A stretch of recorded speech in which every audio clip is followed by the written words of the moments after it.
conocemos como el Fondo de Estabilización, el FEIEF, en el cual se generó la monetización de este fondo para poder acceder a recursos que pudiéramos hacer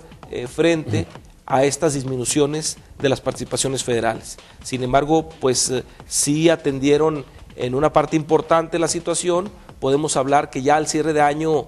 pudiéramos haber cubierto entre un 70% aproximadamente, pero a mitad de año no completábamos ni el 50%, lo cual nos generaba una situación de flujo de efectivo, de liquidez, que pues nos llevaba a tomar las medidas extremas necesarias. Proyectando 2010. Reajustes. Así es, un 2010 que no se visualiza una solución de fondo al problema financiero. Obviamente por eso viene la reforma fiscal, en el cual se visualiza cómo cubrir ese déficit,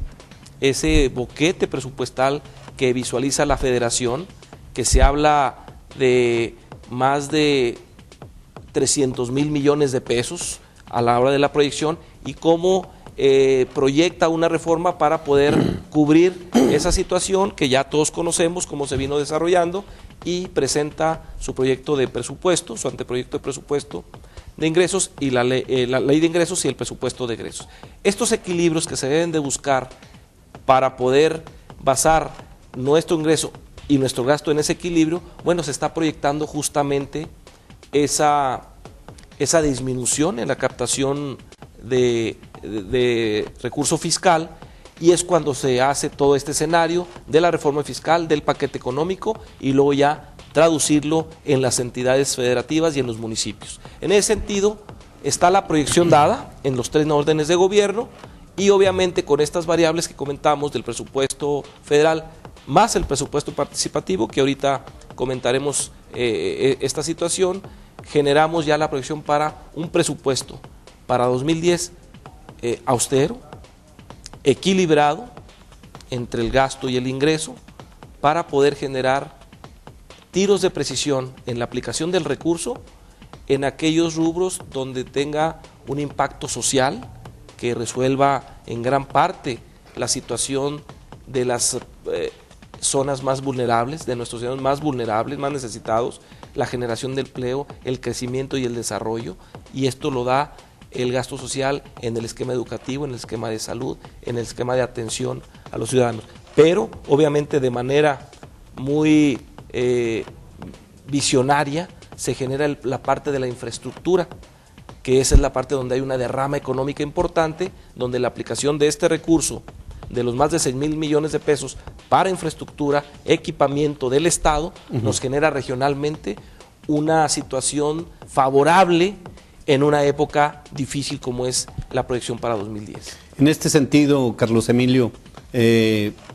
obviamente la Federación otorga o no incremento el presupuesto a los estados en función de los proyectos que se le presenten. O sea, no es un asunto solamente de cabildeo, de caer bien o mal. Ahí incluso yo le preguntaba ahorita cuánto tiempo le llevó a usted como secretario de Finanzas del Gobierno del Estado participar en todo este cabildeo. Y en ese sentido se ha comentado mucho de que Durango se agandalló, incluso se ha utilizado el día de ayer el presupuesto en razón de carreteras, que le fue muy bien a Durango en carreteras, o cómo podemos entender esto. Muy importante ver cómo se vino desarrollando todo este escenario para este logro histórico. No hay obra más cara que la que está en proceso o se deja a medio construir. Esto basado, sustentado, como decíamos hace un momento, todos los proyectos, planes, programas que contempla el presupuesto de egresos, en el cual para poder acceder, como usted dice, efectivamente no es una obra de la casualidad, y el que Durango se exponga con una situación real, cuál es su momento actual, en el cual viene de un rezago, que ya pudiésemos hablar en pasado, afortunadamente, sin echar las campanas al vuelo. Obviamente falta mucho camino por recorrer, pero se sientan las bases para poder generar esta situación de aislamiento que nos ocasiona el rezago. Nuestras carreteras estatales prácticamente incomunicados, nos generaba un atraso que todos conocemos. A la hora que se visualiza en el Plan Estatal de Desarrollo esta conectividad al interior y al exterior de nuestro estado para comunicarnos con el país, se genera ya el plan de los 5 ejes carreteros que todos conocemos. El gran logro que le marca a Durango un antes y un después, como es el haber logrado etiquetarle el 100% a la supercarretera Durango-Mazatlán, fue de las grandes logros que se generó, que encabezó el gobernador Ismael Hernández, con una carretera de más de 15,000 millones de pesos, el cual hubo que generar todo un camino, todo un seguimiento para poder llegar a ese objetivo. Nada fácil, hubo todo un procedimiento, toda una estrategia, una metodología para lograr desde el esquema técnico, financiero, de viabilidad, y en ese sentido Durango ya aspiramos a que en el 2011 al final o a principios del 2012 contemos ya con nuestra supercarretera Durango-Mazatlán, que nos va a dar otro contexto de carácter regional, nacional e internacional. Como todo eso es un corredor interoceánico en el cual se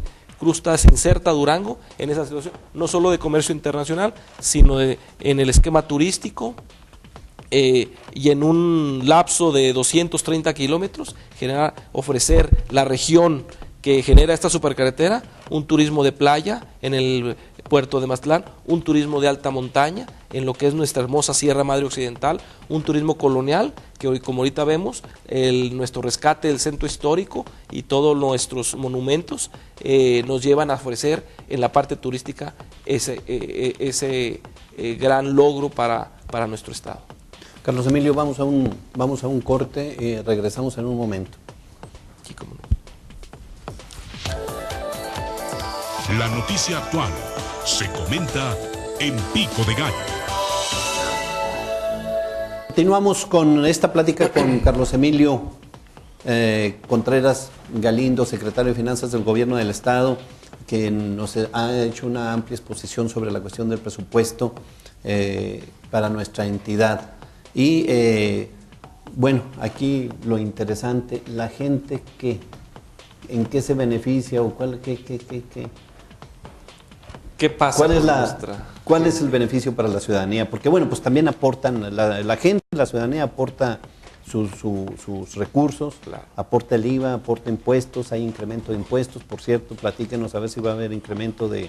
a haber nuevos impuestos o no, en fin, ¿cuál es la situación ya final de la gente? Así es. Bueno, definitivamente, empiezo por la última pregunta, no está considerado un incremento de impuestos estatales.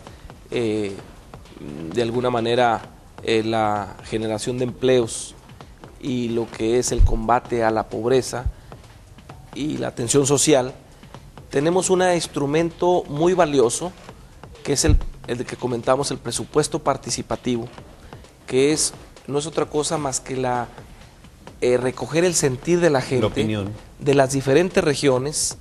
Sabemos que una persona que vive aquí en el municipio de Durango, sus necesidades son muy diferentes a una persona de la zona sierra, de la zona valle, del semidesierto, en el cual nos lleva a poder, en este presupuesto participativo, recoger ese sentir y prioridades que tiene la gente para poder encaminar nuestra decisión a la hora de preparar el presupuesto, enfocando esas prioridades. El historial de este ejercicio democrático, vimos en el primer año cómo se detonó mucho en infraestructura y desarrollo económico para la generación de empleos el primer año. En el segundo año se generó lo que fue el empleo, la seguridad, educación, campo. Luego una variante muy parecida en el siguiente, en el tercer ejercicio, donde varió el campo y pasó salud. Pero en ese sentido se acude con encuestas, entrevistas, foros regionales. Este último, que fue en la ciudad de Gómez Palacio, fueron 25,000 encuestas a nivel estatal,